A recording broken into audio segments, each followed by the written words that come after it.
Hello there, and welcome to Henry II's episode, this episode 26 of the English Sovereigns podcast series.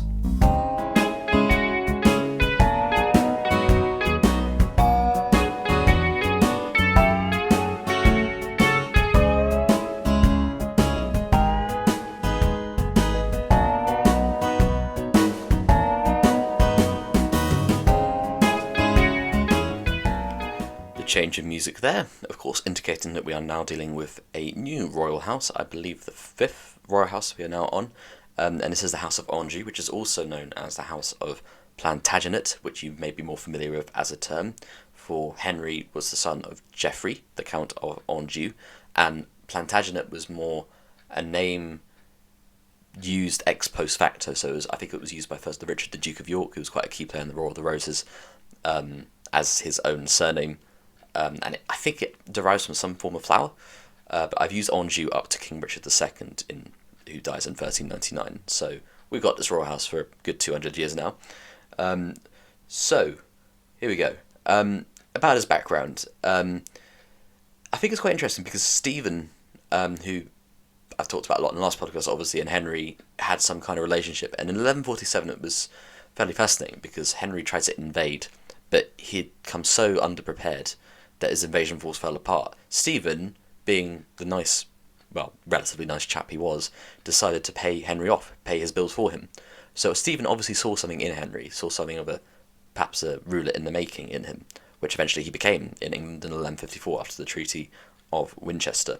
He became the Count of Anjou in 1151, did Henry, and he married Eleanor of Aquitaine, Aquitaine being a duchy in the southwest region of France, including Bordeaux, I think.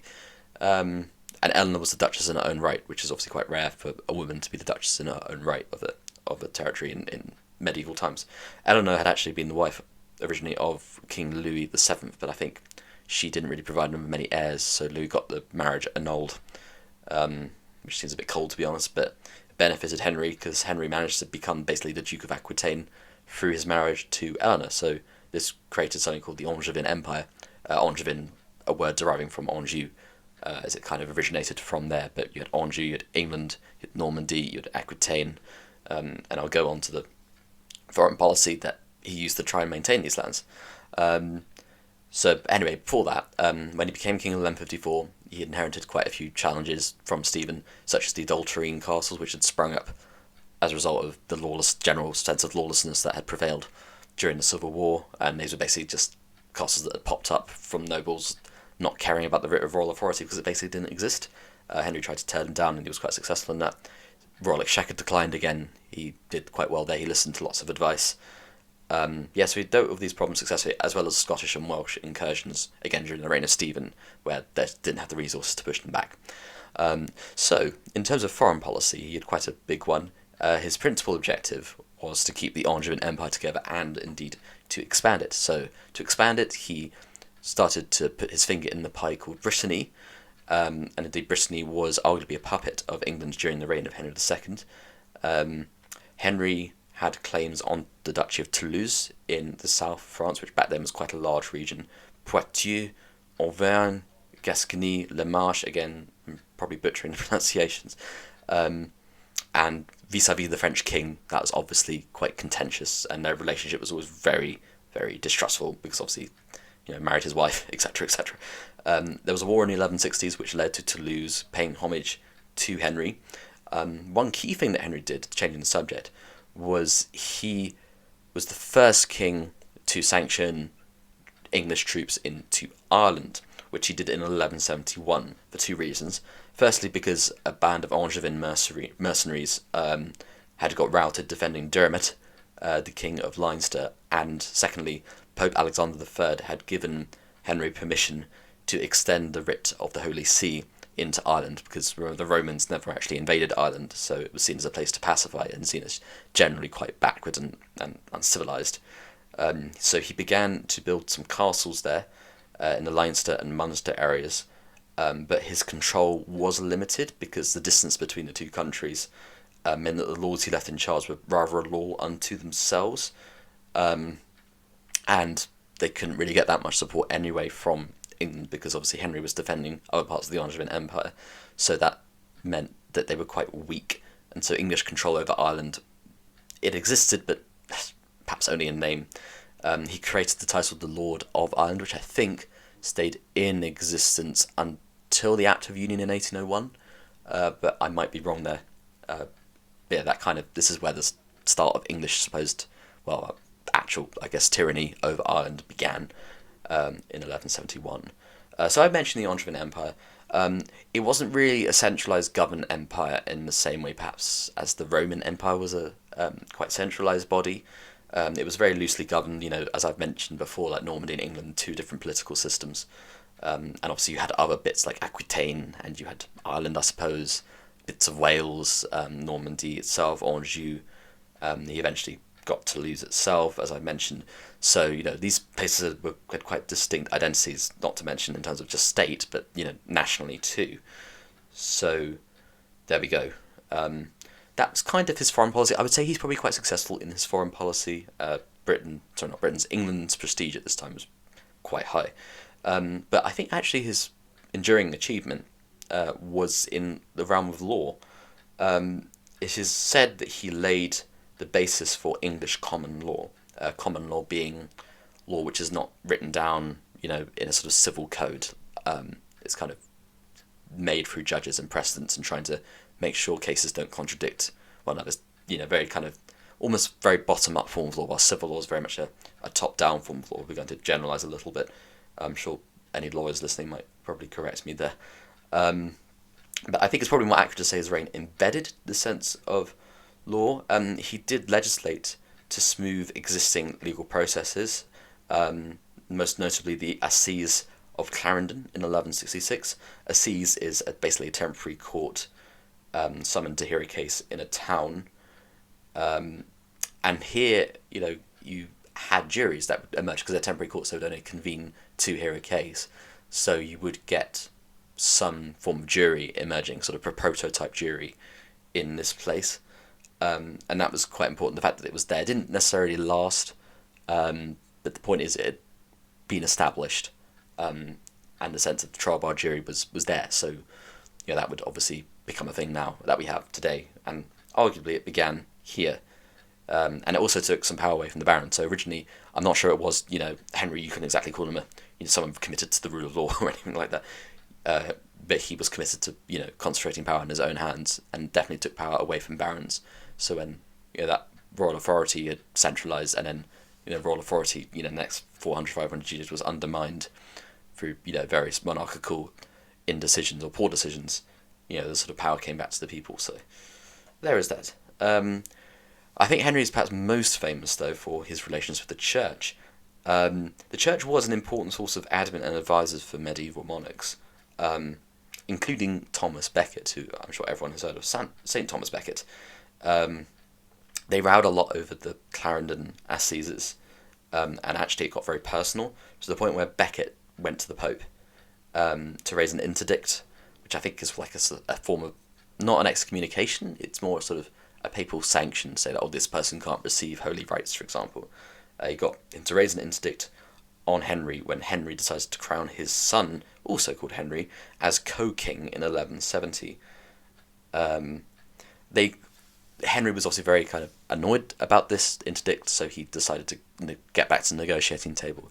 But when Becket came back to England, Becket decided to just, on the hoof, excommunicate some of Henry's supporters, which caused Henry to say what is now paraphrased to, "Will no one rid me of this turbulent priest?" But he actually said something a little bit more elaborate than that, but same sentiment. And then obviously, as the story goes, 4 knights took this seriously and decided to go and murder Thomas Becket in Canterbury. This outraged the international community. I say international, the Western European Christian community. Henry knew this, and as a result, he promised the Pope he would go on crusade, which I don't think he actually did in the end, and to overturn Clarendon, which I think he only partially did, but there's nothing much the Pope could really have plausibly done about it. So, I mentioned the young Henry there. Young Henry revolted in 1173, because despite being co-king, he had literally no power. And he was also annoyed because Thomas Becket had been his tutor, and Becket was now, of course, dead. Henry's younger brother Geoffrey decided to join, as well as other aggrieved barons, the Scottish king William, the king of France, the counts of Blois, Flanders. So it was quite a coalition, really. But however, Henry held most of the strategic royal castles. Oh, and also I probably should have also mentioned Eleanor was on the side of her son Henry there. Although Henry was quite popular among the townsfolk, the tide was not actually turned by a battle, but by Henry deciding to turn up to Thomas Becket's tomb at Rouen Cathedral and institute a system of penance, or a regime of penance for his role in Thomas Becket's death. And this undermined part of the cause of the rebels. So as a result, when they got to the negotiating table, Henry decided to give some castles to his son, and this did not really fatally undermine Henry the elder too much. So that was useful to him, and then young Henry eventually just died before Henry, so the problem kind of went away. Again, so talking about the sons, Henry II had a complex relationship with his sons, as I mentioned with young Henry. Like his great-grandfather William the Conqueror, because of the land he attained, Henry wanted to divide his land among his sons when he died. But he didn't really want to do this when most of his sons were rebelling, because only John, who would actually become king, one of our worst kings actually, John was the only loyal son. Yes, so in 1189, Henry died, and this was actually when he was campaigning against his own son Richard, also called Richard and Lionheart, who would succeed Henry, because Henry refused to nominate Richard as his heir, because Richard, I think, had been in rebellion with young Henry. So Henry had been trying quite hard to basically humiliate Richard, but then he was injured anyway and ill, and then he found out that John, his loyal son, had publicly backed Richard to become heir, and this caused Henry to die. Not probably some kind of stroke or some just shock, which exacerbated his illnesses, and so he died, and Richard did actually end up becoming king. So that's quite a sad ending, I suppose, for Henry, but obviously quite good for Richard in a way. In terms of Henry's legacy, I would say his legal reforms were the most important. But of course, Thomas Becket will always be the most remembered thing about Henry. We'll know him with this turbulent priest, words immemorial, I suppose. But then his legal reforms were really important because they laid the foundations. Angevin Empire granted him a lot of prestige, and English power at that point was quite strong, although perhaps I would modify that statement a little bit, because I don't think it was necessarily English power. England was the biggest power in the Angevin Empire, but Henry didn't see himself principally as the King of England. He saw himself principally as Count of Anjou, and then of course Duke of Normandy too. It isn't actually until the reign of Henry IV, I think, that the King of England actually sees himself as the English king. So that's one thing. In terms of popular culture, though, and this is kind of a theme I want to try and sustain throughout this series, he has been portrayed quite a lot, mainly in the context of the Becket thing. So T.S. Eliot wrote the play Murder in the Cathedral. It's a film called Lion in Winter, which was remade in 2003. So he's quite well documented in that regard. In terms of his ranking among the English kings, I mean, he's probably middle to upper tier. I might, at the end of the series, do like a huge tier system, but we'll see about that. Yes, so that is the reign of King Henry II. He was succeeded by Richard the Lionheart, who would reign for 10 years, and I will see you in that episode. Goodbye.